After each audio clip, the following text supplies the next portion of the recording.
Hello there, and welcome back to Non-Name Talks. It's great to be here.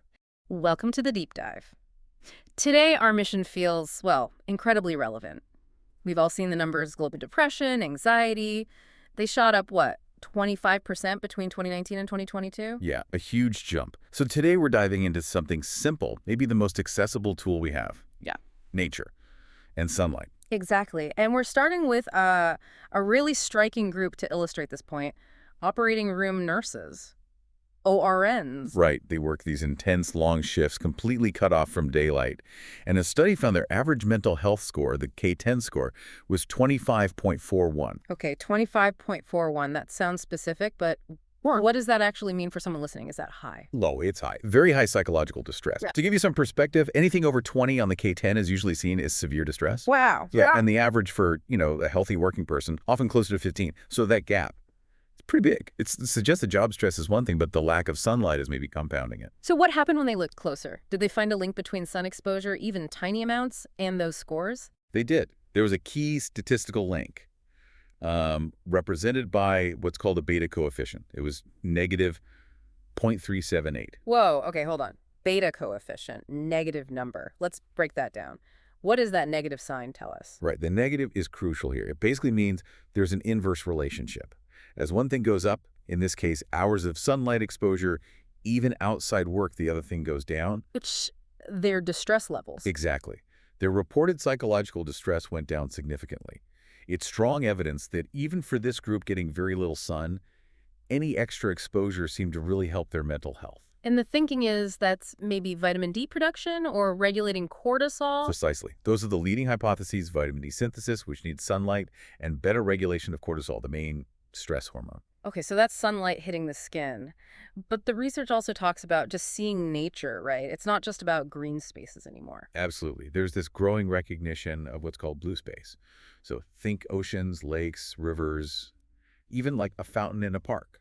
Blue space. Okay. Yeah. And the research suggests that the sight and even the sound of water can induce this state people are calling the blue mind. Blue mind. What does that do physiologically?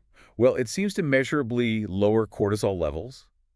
And interestingly, it might also trigger endorphin release, those feel-good chemicals in our brain. And you don't need, like, a week by the ocean for this. The sources mention a specific time frame. Yeah, pretty specific, actually. Just spending about 20 to 30 minutes immersed in nature, could be green space, could be blue space, seems to be enough. Enough to do what? Enough to significantly drop those cortisol levels and, boost the happiness hormones, endorphins, maybe some dopamine too. 20 to 30 minutes. Is that like hiking hard or just being there? It seems to be more about the immersion. The deeper you engage your senses, the better. That's kind of the idea behind Japanese forest bathing, Shinrin-yoku. Ah, I've heard of that. Right. It's about being calm, quiet, really tuning into the sights, sounds, smells of the forest. The goal often is a longer session, maybe 2 hours, for sustained restoration. And just seeing certain colors helps. Apparently so. Studies show that views dominated by greens and blues are particularly soothing, so there's a direct visual link to feeling calmer. Okay, but here's a twist I found really interesting. The noise factor. It's not just about being in nature if it's drowned out by city noise, is it? No, definitely not. Yeah. Natural sounds, like birdsong especially, are strongly linked to lower stress.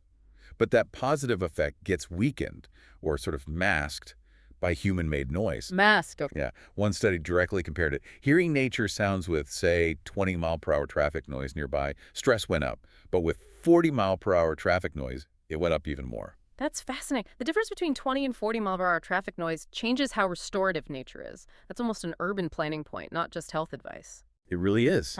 And this idea of integrating nature into healing isn't brand new. Therapeutic gardens started appearing in medical rehab places like the Rusk Institute in New York, way back in the 1970s. So moving beyond just nice decoration to actually being part of the therapy. Exactly.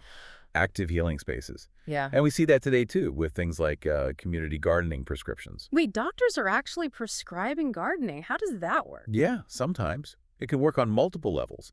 For conditions maybe linked to chronic stress or feeling isolated, doctors might suggest joining a community garden project. Huh.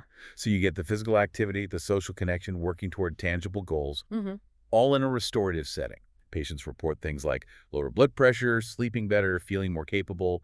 It taps into something traditional medicine might miss. So if you tie all this together, the sunlight, the blue and green views, the sounds, the history of therapeutic gardens, it really points to a kind of mismatch, doesn't it? An evolutionary thing. Precisely. I mean, think about it. 99.9% of human evolution happened in natural settings. We're wired for it. And now we're mostly not. Right. This chronic disconnect, some people are calling it nature deficit disorder. And it seems to affect everything from our mood to our ability to focus, probably because our brains are still calibrated for that natural world we evolved in. So wrapping this up, what's the takeaway for you, the listener? It sounds like you don't need to book a flight to a remote rainforest. Not at all. The power is in applying this knowledge daily, even in small ways. Like what? What's practical? Well, intentionally listen to nature sounds, maybe through headphones if you're in the city. Find a local park, a bit of green space, or even just a water feature, and spend that 20 minutes there. Even just strategically looking at the color green could help a bit, based on what you said. Potentially, yeah. The key is being intentional. Ask yourself, how can you get your small daily dose of this evolutionary relief this week? That 20 minutes. Maybe it's the most important appointment you'll make. Food for thought. Thanks for joining us on the Deep Dive.